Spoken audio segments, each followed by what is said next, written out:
Utah has a new superintendent of public education. So, what are the top priorities for education policy in the state for the coming years? We need to get our legislature, we need to get our Utah State Board of Education, our communities. We need to really have the hard conversations and think about what we really want. On this episode, I sit down with Dr. Molly Hart, the new Utah State Superintendent of Public Instruction, along with Sutherland Education Policy Fellow Christine Cooke Fairbanks, to discuss the future of education policy in Utah. This is Defending Ideas. Defending Ideas is a weekly podcast produced by Sutherland Institute. On this show, we are committed to renewing the principles of common sense conservatism, making you a better champion of sound ideas. This year, Sutherland Institute is celebrating its 30th anniversary, thanks to all those who support the work we do for Utah and our great nation. Welcome back to another episode of Defending Ideas. I'm your host, Nic Dunn, and this week we're talking about education in Utah, and we're very privileged to be able to sit down with the new State Superintendent of Public Instruction. Her name is Dr. Molly L. Hart. Dr. Hart, welcome to Defending Ideas. Hello. Glad to be here. Thank you. We're also joined in our virtual studio, of course, by Christine Cooke Fairbanks, our Education Policy Fellow here at Sutherland Institute. Christine, welcome back. Thank you. Happy to be joining.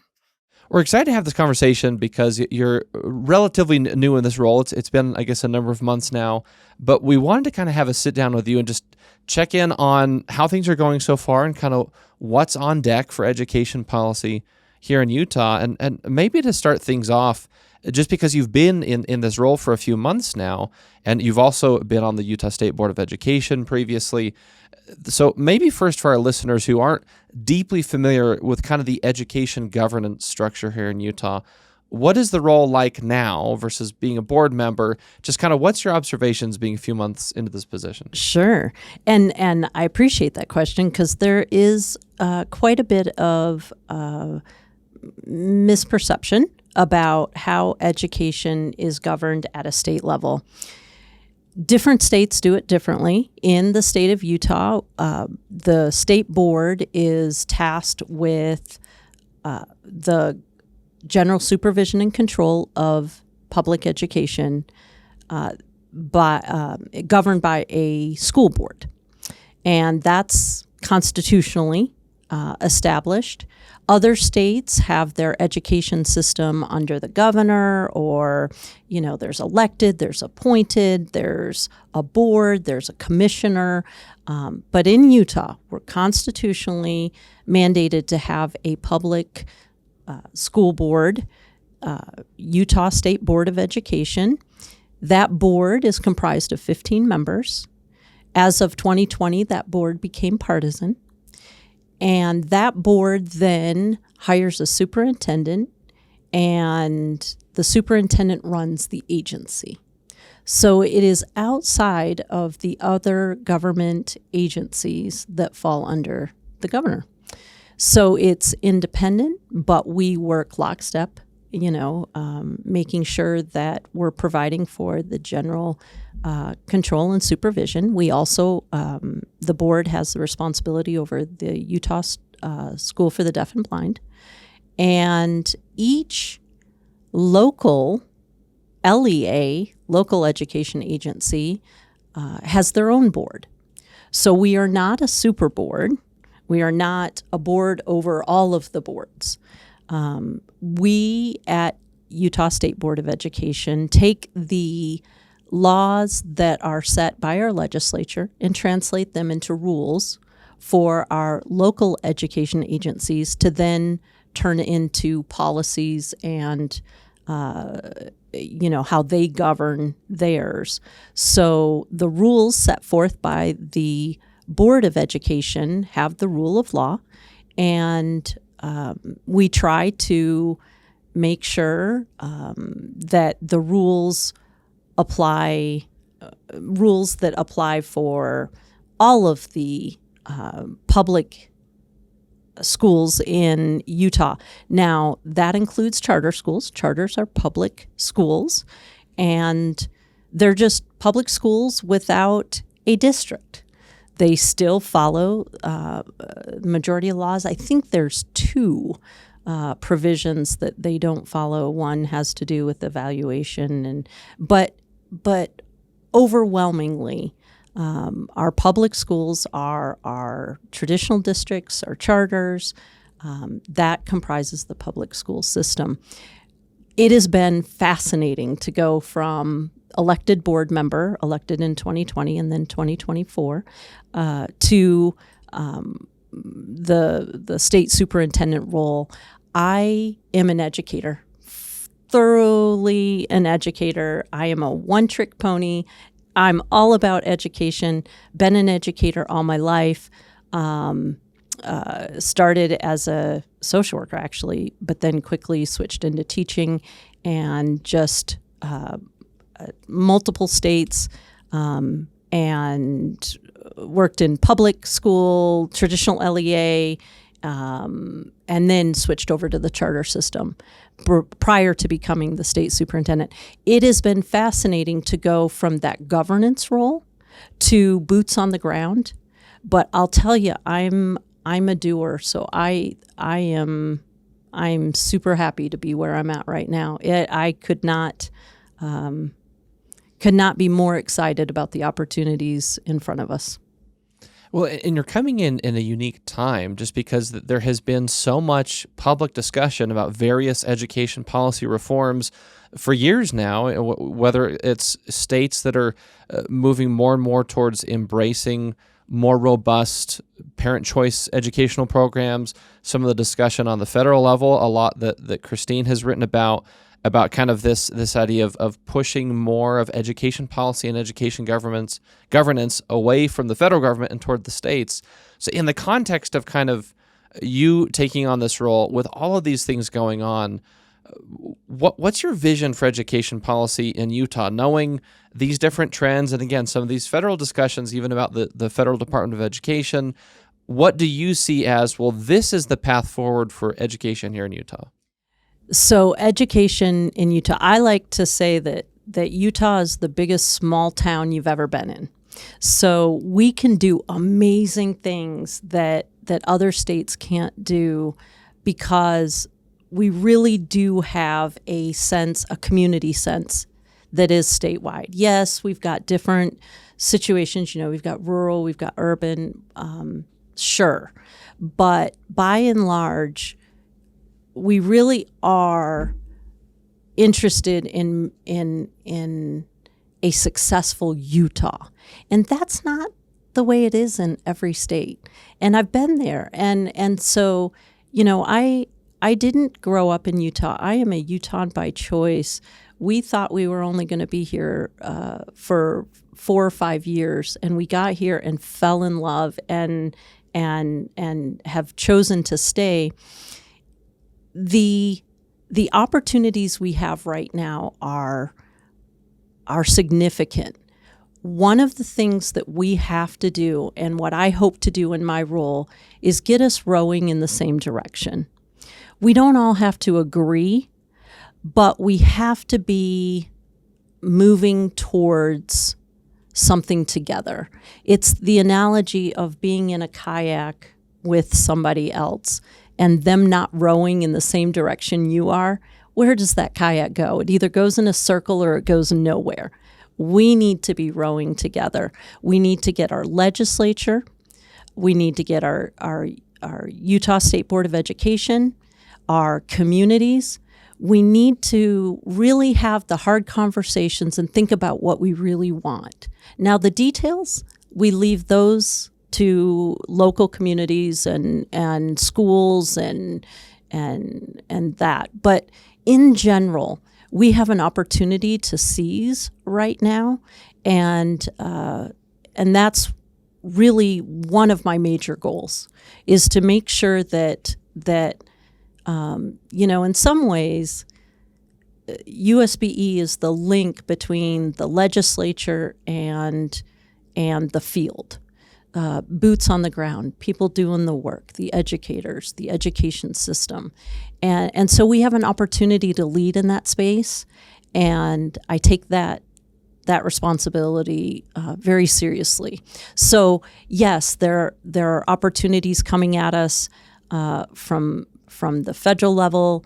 There's opportunities just abound, but we have to think about what we really want and really move together, whether it's parallel or lockstep. I don't know, but all the players coming together is very important.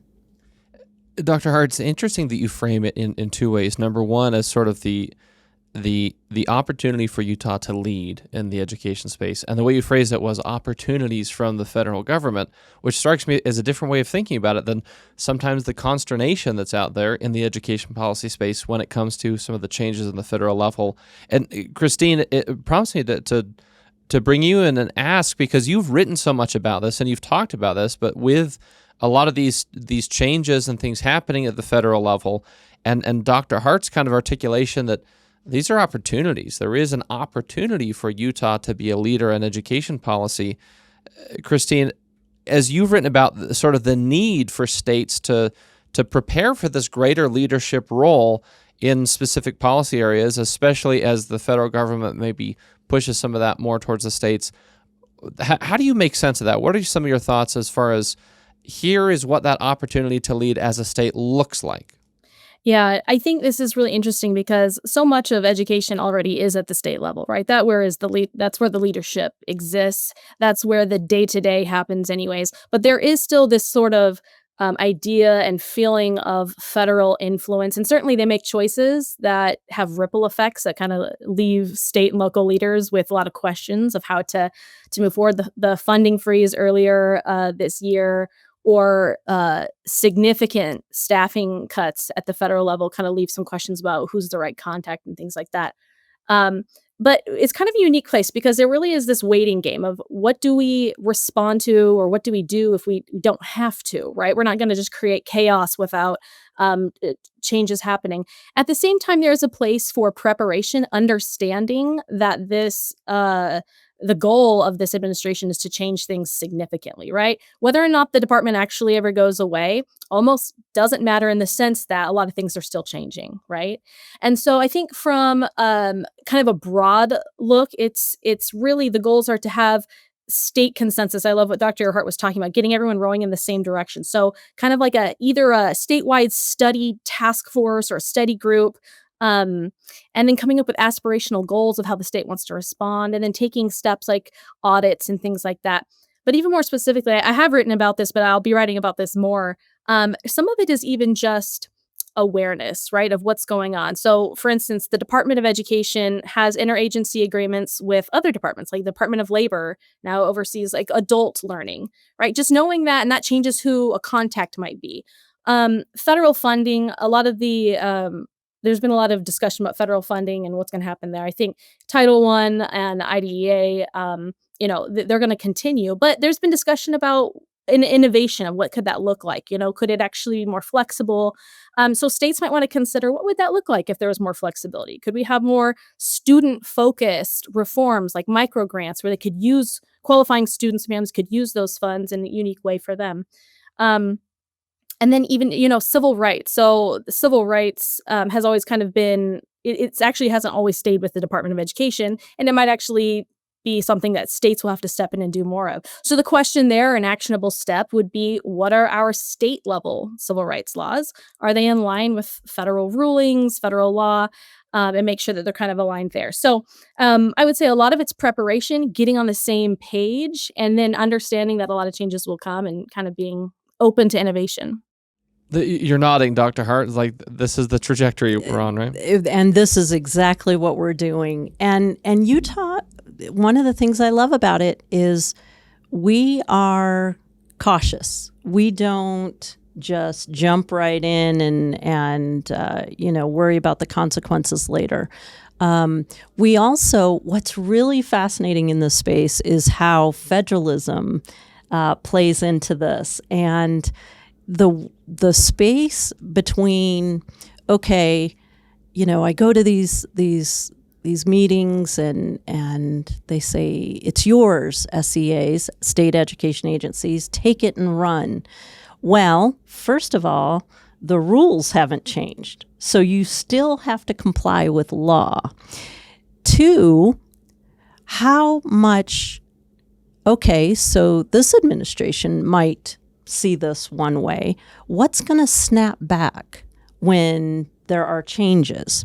And then thirdly, so if the federal government says, here, we're passing the baton to you, we're doing it through granting, but yet you're in a state which says, we're not real excited about taking federal grants because of strings. What space is that? And what does that look like? And what is prudent? What is going down a rabbit hole, so to speak? If the federal law isn't going to change, then what are those spaces, like you were speaking to? Where are our openings and our opportunities to do right by Utah children, but to not sway with the wind? We're not a willow tree. We need to be an oak tree, and we need to make sure that we're making very intelligent choices with our funds and with our human resources as well. And we do a lot with a little, and I am so proud of that. I don't want to do something rash, and I would never direct the agency to. I would never advise the board to, and I would push against legislation that doesn't have some measure of strength to it. And so we need to be cautious. There are states that are jumping right in. Our board is really interested in what flexibility exists already that we may not have taken advantage of. That's on the agenda tomorrow at our board meeting. What opportunities exist, but really thinking that through and then bringing the partners along, having those conversations with legislature, having those conversations with our local boards, and just making sure that we're doing what's right for Utah children rather than jumping in and doing something because it's the new shiny thing. And I just think that's very, very unique to Utah, and that's something to be proud of, is that thoughtfulness. Yeah, there's a prudence and a steadiness in kind of the approach. And so we need to take a quick break, but when we come back, I want to get into this. You both set the stage so well that I think it naturally leads well to talking about some of the shifts we're seeing in the education policy landscape. Christine's written a lot about enrollment trends. We'll talk about AI, of course, because almost every conversation these days, we got to talk about AI in some form. So we'll get into that right after the break. Again, we've been talking with State Superintendent Molly Hart and Christine Fairbanks. This is Defending Ideas. We'll be right back. Sutherland Institute is an independent, nonprofit public policy think tank based in Salt Lake City, Utah. Our mission is to defend the principles of the American founding and strengthen the institutions of civil society essential for those principles to endure. Sutherland provides research, events, and multimedia to policymakers and the public to promote the principles of faith, family, freedom, opportunity, and responsibility. Visit sutherlandinstitute.org.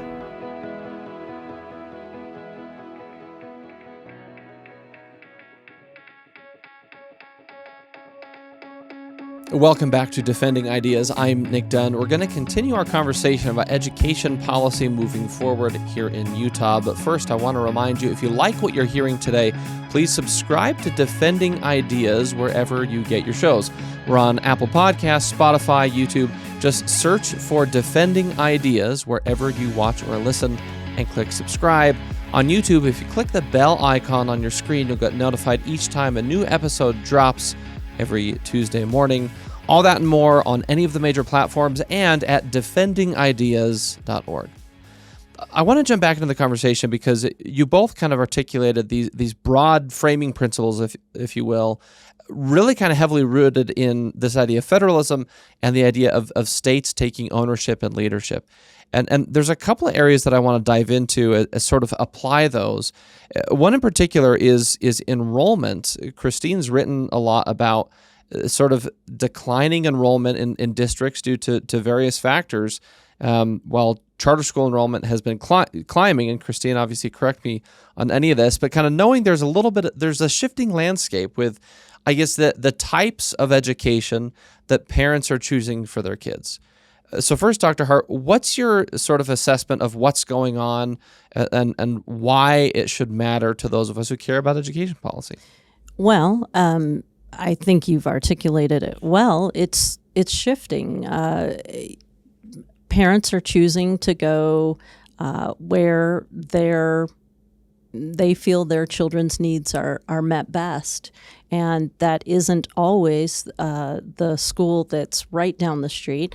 I think that's existed for quite some time in Utah with our open enrollment laws. And, you've always had an opportunity to go to other schools. Now you're seeing more enrollment in the charter space. Charters offer, in many cases, a unique experience, whether it's meeting a student's or a child's interest or a characteristic. Charters offer a specialized opportunity. It's almost like an analogy between going to a department store and going to a boutique, right? Some people choose to go to a boutique and they like the curated opportunities. Sometimes, they choose a department store where you've got lots of different opportunities. And you're not looking for more of the curation. You're looking for lots to choose from. And you know what? That is perfectly fine. In fact, that's wonderful that we have those opportunities. I think it's in Utah, we don't have I've been in other places where you have a private school on every corner, it seems, or the Catholic school system is large, and you've got 5 to choose from in each community. That hasn't existed in Utah, but we have had a very robust open enrollment law that districts, of course, have that looks different in every community based on opportunity and boundaries. Your open enrollment's going to look different in a rural community than it is where you could go cross-district fairly easily on the Wasatch Front. It's wonderful. I am super excited that parents have opportunities to find exactly what they're looking for their children. And if it turns out to work for one but not another child, then they choose something different. I believe that is just an amazing environment in which to educate students. I also have to say that, I've worked in traditional and I've worked in charter systems, and charters generally are a flatter organization. It's not as many steps to get to decision makers. And I think right now that is something that families are looking for. They're wanting to be involved. They want to be able to get their questions answered.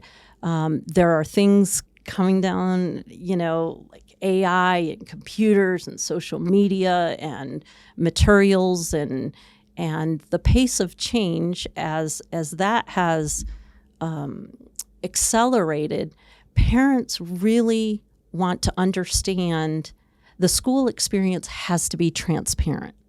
And transparency is absolutely essential to choice. We have to be able to open the doors and say, this is the experience your child will be receiving and is receiving. And that happens sometimes when you have a smaller organization, a smaller district, a smaller, a charter school. It makes that type of transparency easier. And so I think that families are they're making the best decision for their child based on the information that they have. And that is something to celebrate, not, that isn't a warning sign of any. Dr. Hart, kind of building off of that, I want to ask a very big picture question. Mm-hmm. I'm going to ask the same question of Christine, because I think it actually does tie into this discussion of district schools versus charters versus private versus homeschool, kind of just the different landscape of options out there. In your view, if there's sort of a concise way to explain, what is the purpose of public education, of what we should offer to parents as a state?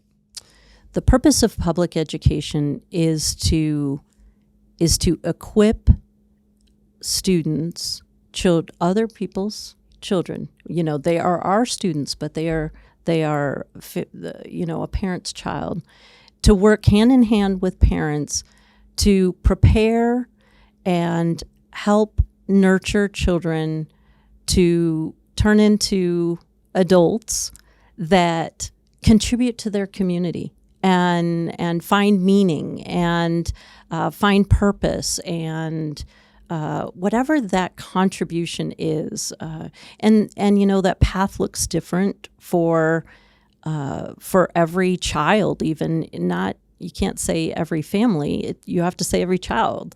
The purpose is contribution to your community. And of course, there's economic contributions. Then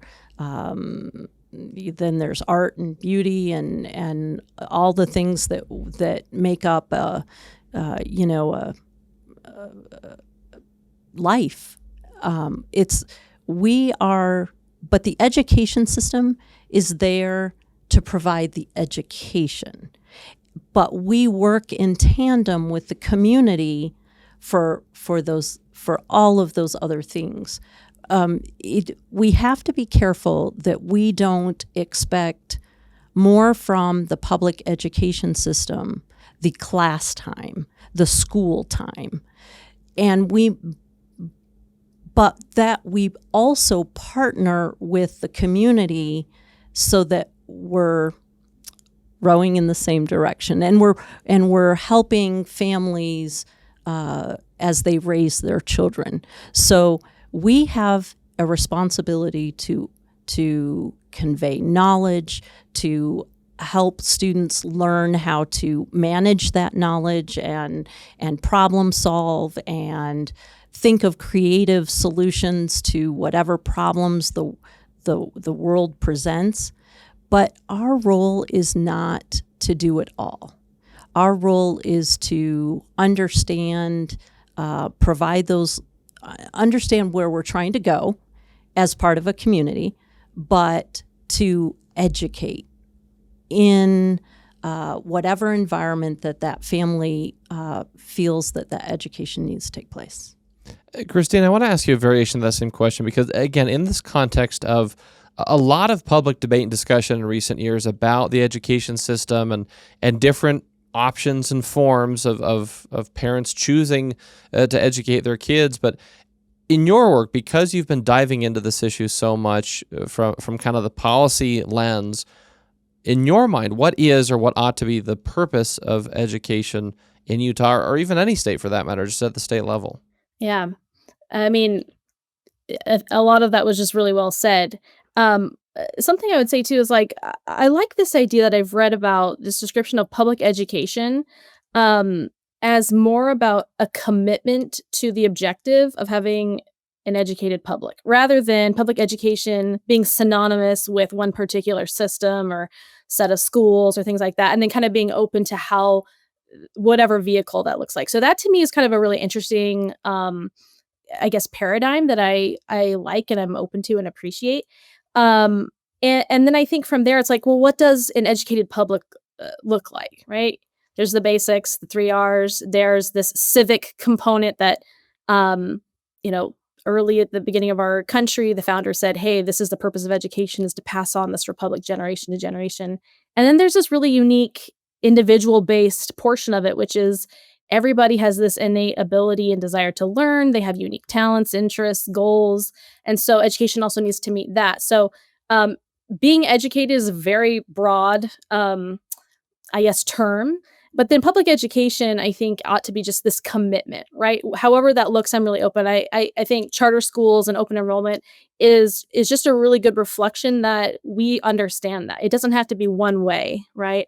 And so I think that's what I'm most interested in, right? Is how can we fulfill that commitment to those in our state? We need to take another quick break, but I love this conversation about sort of the principles that sort of undergird the foundation of the education system in Utah and what it's trying to accomplish in broad strokes. I said we want to get to AI, and I still do, but we need to take a quick break. So when we come back, let's talk about AI, and then also kind of talk about next steps and the role of parents, and just any closing thoughts about what's on the radar for the future of education here in Utah. So again, we're talking with the State Superintendent of Public Instruction here in Utah and our own education policy fellow here at Sutherland. This is Defending Ideas. We'll be right back after this break. For a deeper dive into the issues you care about, read Sutherland Institute's official blog, Insights and Takeaways. You'll gain deep insights from policy experts and relevant takeaways voters need to know. Visit sutherlandinstitute.org.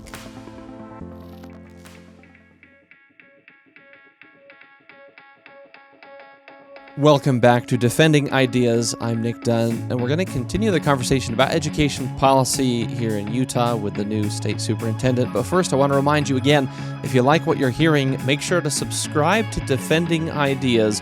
Find us on Apple Podcasts, Spotify, YouTube, wherever you get your shows. Just search for Defending Ideas and click subscribe. You can also visit us at defendingideas.org.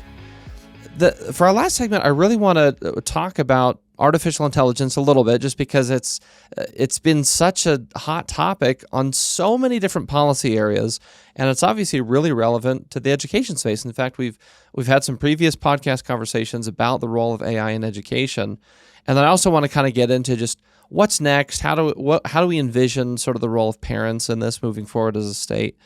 And I guess the first question is really on this AI issue. Christine actually did a Q&A with Matt Winters, the Utah State Board of Education's Education AI Specialist. I think I got that title right.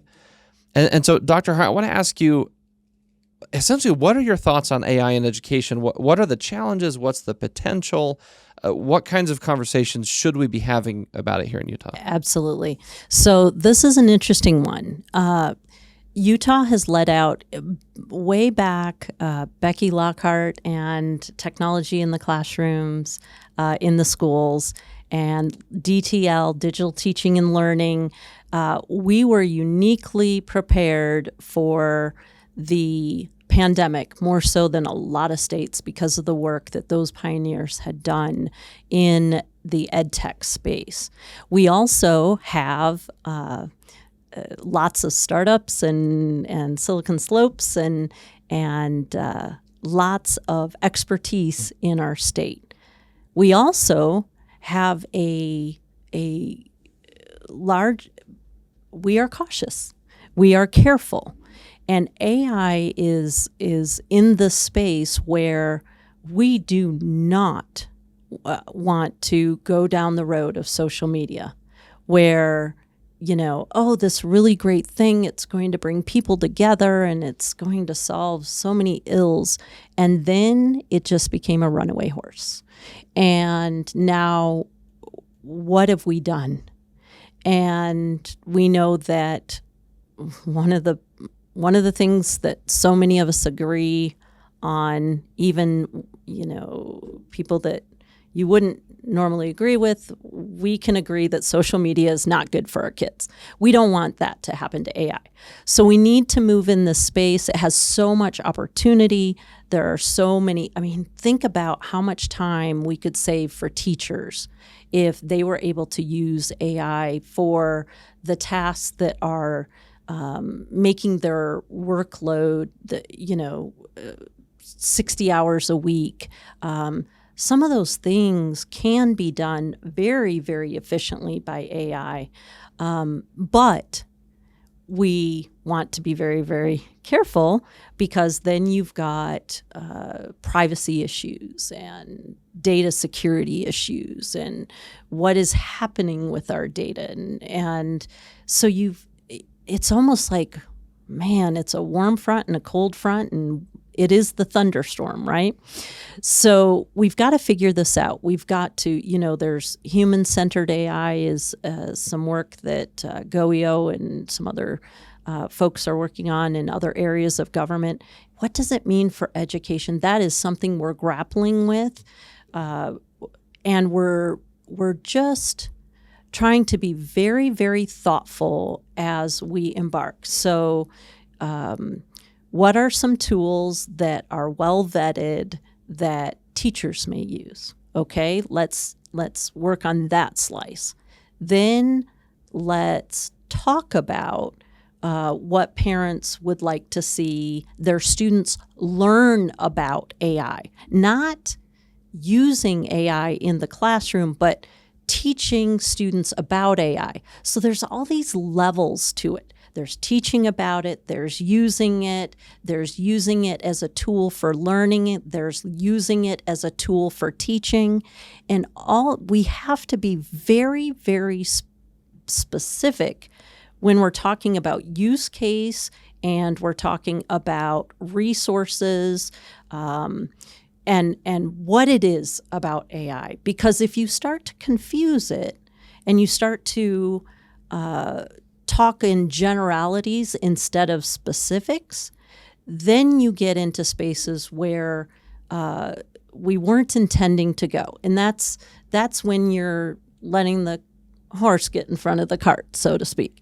So what we have to do in education is really be very deliberate about what it is we're trying to do. What problem are we trying to solve? And stay in that lane and work through with experts that we trust, that have verified track records, to get to whatever right is. Whether it's because we can't throw a blanket on it and just say no AI in education. That does not serve our children and our families well. That doesn't serve our state well. We cannot produce students that don't have the tools to operate in life today, right? So what do we need to teach students about AI? What can we use for tools to make the work more efficient? What can and what should we be doing to help students learn how to solve real-world problems? Those are all very different questions, and we need to be vigilant about what problem we're trying to solve at any given time with AI, and not feed into generalities and fear, but keep marching forward using all the resources we have. The experts on pedagogy are our teachers and our educators, our experts on AI in our communities and in industry, and our experts on policy. We all have to work together. And that's what I was referring to when rowing in the same direction. This is exactly why. It's just another version of the same issue when you talk about handing control from the federal government to the state, this is why it's the right thing to do to hand it to the state, because this is where that problem needs to be. A problem like AI needs to be solved at the state level, not the federal level. And so these things are all working together to make this a really magical, wonderful time for education and for moving our state forward if we all get in the boat and row together. Christine, what are your thoughts on AI as well? Again, we've talked about this and you've written about it a little bit before, but maybe from the standpoint of advice you would give to educators or to education policymakers as far as how to think about AI and its uses in the classroom. Any insights you'd add on? I'm not an expert in AI. I'm a student of this topic, but here's how I'm thinking about it. I mean, from Sutherland's perspective, we're definitely leaning towards being open to innovation, with sort of this caution about unnecessary guardrails, while understanding there needs to be guardrails to make sure that it's working for humans, right? And the things we want it to do. I recently went to a conference, and it wasn't just about education and AI. It was about AI in general, but certainly education came up a lot too. But if I could kind of summarize a tension I think I felt throughout it, which was moving fast in this area and then doing it right in this area, which, kind of moving fast means like less regulations. Let's see what we can learn. And, let's become a leader as like even a nation, right? Versus doing it right and building trust in institutions and bringing people along and making sure we're doing it right.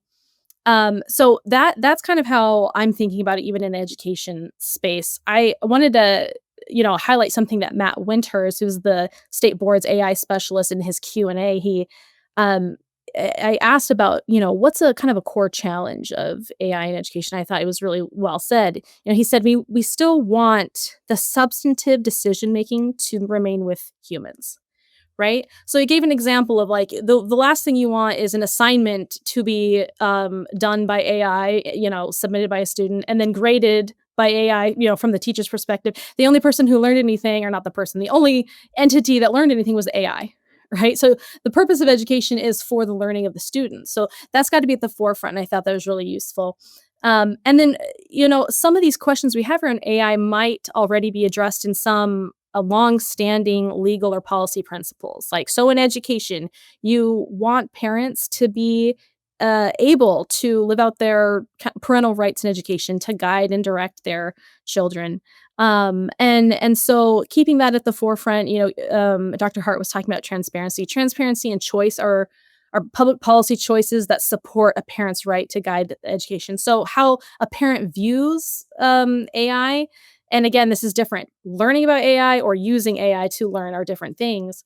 But, I've heard from different parents, they want a low-tech education. Okay, that's a choice, and then other students are really interested in certain careers that are going to require that. So it might look different for them. So all this is to say, I just think there's so much to learn, but I think, kind of leaning towards, let's see what this offers while being open to the idea that we're going to have to make sure we're building trust as we go along. I wrote down something you said, Christine, because it just struck me that if the only one learning is AI, that's a problem. And it kind of makes me think of just the application of that tool for not just education, but any area of policy or work, that if it's a tool to enhance and equip humans to learn more, to do more, to be more productive, then it's great. But if it's a tool that's just doing things in place of our own cognitive ability, that was just a really insightful piece. So I want to flag that. We're about at time, but I want to make sure we at least touch on this idea of sort of as Christine has called it and written about, this idea of the parent-teacher partnership or parent-driven education, and how important that is. And that's something that here at Sutherland we talk about often, we espouse frequently. Again, Christine's writings and discussions about this have really focused on this. So maybe Dr. Hart, I'll start with you, and then Christine, maybe give you the last word as we wrap up. But how do you view the role of state education policy in empowering and elevating parents when it comes to making decisions about education for their kids? And how does choice factor into that, and the options before them? Just broad thoughts on kind of the role of parents and what we as a state can do to support them in education.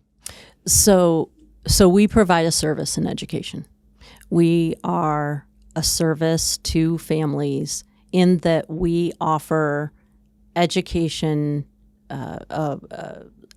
services. At the end of the day, we are a service to those families. We educate students. We offer an education for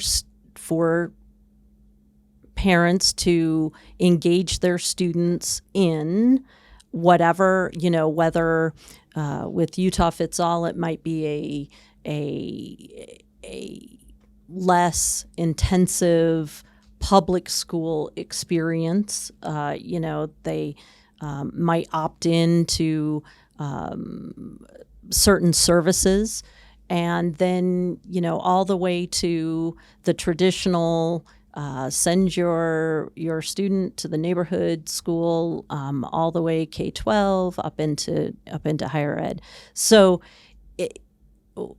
at the end of the day, we are a service agency. In order to provide that service, we must be transparent as possible. There is choice without transparency is not choice at all. And so we have a responsibility to be transparent about what we offer and how we offer it, and the different opportunities and what that looks like and what you can expect. We also, it's every family has a choice also in how much they engage with the public school system. They can engage as much or as little as they want. There are parents that choose to, send their child to school, and they've done their due diligence, and you don't see much of them. And then there are parents that really want to be involved at every single step of the way. And then there are parents that run for the local school board or the state school board. So everybody gets a choice in how they engage with the system. And we have a responsibility to make it an accessible system at every level of choice. I grew up in a rural environment. My mother and father actually went to the schools that I went to. They knew the teachers that I was being taught by, and so they felt comfortable putting me on the bus in the morning and waiting for me to get off the bus in the afternoon, and didn't have a lot of money, and so they were working and making ends meet, and they had a fairly high amount of trust in our school system. And then there are families that engage with PTA, or they engage with other parent organizations, and they're in there helping make decisions about the curriculum being used and the materials being used, and they're asking questions on a daily basis, or they come to work for us and they say, I just want to be this level of engagement with my child. And all of those things are okay. They are great. We welcome that. So we have a responsibility to be a partner in whatever level the parent directs. The parent directs that, not the education system. So we welcome that. If there's parents that serve on our committees to choose materials, or they are the committee in the case of a parent that wants to open a charter school. I mean, the responsibility we have is to be as transparent and to come to that partnership in whatever way the parent directs and the community directs. Parents together make a community. So, the one thing I would say is that sometimes we get in this weird space where it's parents versus the school, or parents versus, or the parent group is, well, we're the parents, and they're looking at a board, or they're looking at a committee, and I sometimes think, do you think they're not parents too? So much of who we are comes from the fact that we are all members of a family. We are all parents and children. And if we take a step back and realize that we're all from a family, we're all speaking as parents and children, we're all in this together. And it's not parents versus the school or it's parents working together to make education happen for the good of the children and communities. And that is how we can all work together in Utah, making sure that we have the best public system in that it's open to everyone, no matter their interest or their needs or their desires, and we can make it what they need it to be and they want it to be. We are a service agency, and we serve the families of Utah. I love that. Almost kind of an idealized framing that we aspire to as a state. And Christine, maybe to give you the last word, when you think about parent-driven education as sort of a principle or the way Dr. Hart kind of outlined it, moving forward here in Utah, what challenges do you see to parent-driven education, and maybe when it comes to choice or other aspects of it, that we need to be thoughtful of and navigate as we're trying to advance this education policy vision for Utah? I think one of the biggest things, and something that I've been working on, is a lot of my policy work boils down to this question, how would a parent experience this, right? Whether that's them choosing something or experience a question about curriculum or whatever that is. And a lot of it comes down to the transparency piece. I think that sometimes that feeling of us versus them comes from this this growing distrust in general, not just with public education, institutions in general, and it's kind of infected all areas of society, right? So if we can get to a place where transparency and, hey, how can this improve the parent experience, I think we'll get closer to the sort of reforms or changes that are going to make sense. And at the end of the day, it does need to be this parent-teacher relationship. It's not just about rights, but about responsibilities of parents as well. And the more that we make the experience easier, I think hopefully parents will take that responsibility as well on their own. So I'm hopeful. I think Utah has a really unique culture of elevating the families. We're talking earlier about, we have high rankings in a lot of areas in education. We have low per pupil funding. So what's the difference there? I think it's the families and the outreach that we do have. So that's something to definitely be commended as well. Well, thank you both. We will leave it there just due to time, but we'll have to continue the conversation. Dr. Hart would love to have you back sometime in the future. And thank you both for your time and expertise. And of course, Dr. Hart, for your leadership in this new exciting role here in Utah. Thank you. Thank you. Well, we're going to take one final break before we leave you all with some final talking points. Again, this is Defending Ideas. We'll be right back. Sometimes it's hard to keep up with the latest policy debate that affects your life. The solution? Subscribe to Sutherland Institute's weekly newsletter, where you'll find in-depth insights from seasoned policy experts, compelling multimedia, and advance notice of special events. Visit sutherlandinstitute.org. Welcome back. I'm grateful to Superintendent Hart for sharing her time to discuss how she's approaching this new role and what it means for education policy in Utah. And Christine's insights always help to keep us anchored to lasting principles that should guide our education policy discussions. So here's the one big thing that stood out to me from today's conversation. Before you start any discussion about an education issue, whether you're debating an education choice program, funding, or anything else, start with this question. What is the purpose of public education in Utah? And I want to channel something that Christine said, that public education really isn't a system, but rather we should think of public education as an objective that we can accomplish through a wide variety of tools, like traditional district schools, charter schools, homeschooling, and so many other options. The bottom line is that a system that elevates the principle of parent-driven education in partnership with teachers is well suited to accomplishing that aspirational objective.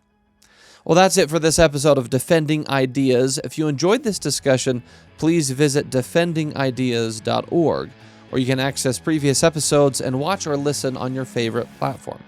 Don't forget to subscribe to Defending Ideas on Apple Podcasts, Spotify, YouTube, or wherever you like to get your shows. And please share this episode on your own social media profiles or with a friend, family member, or coworker who may find it interesting.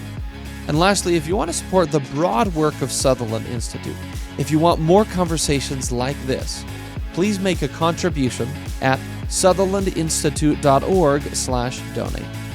Thanks again for joining us on Defending Ideas from the Sutherland Institute in Salt Lake City. I'm Nic Dunn. We'll see you next time.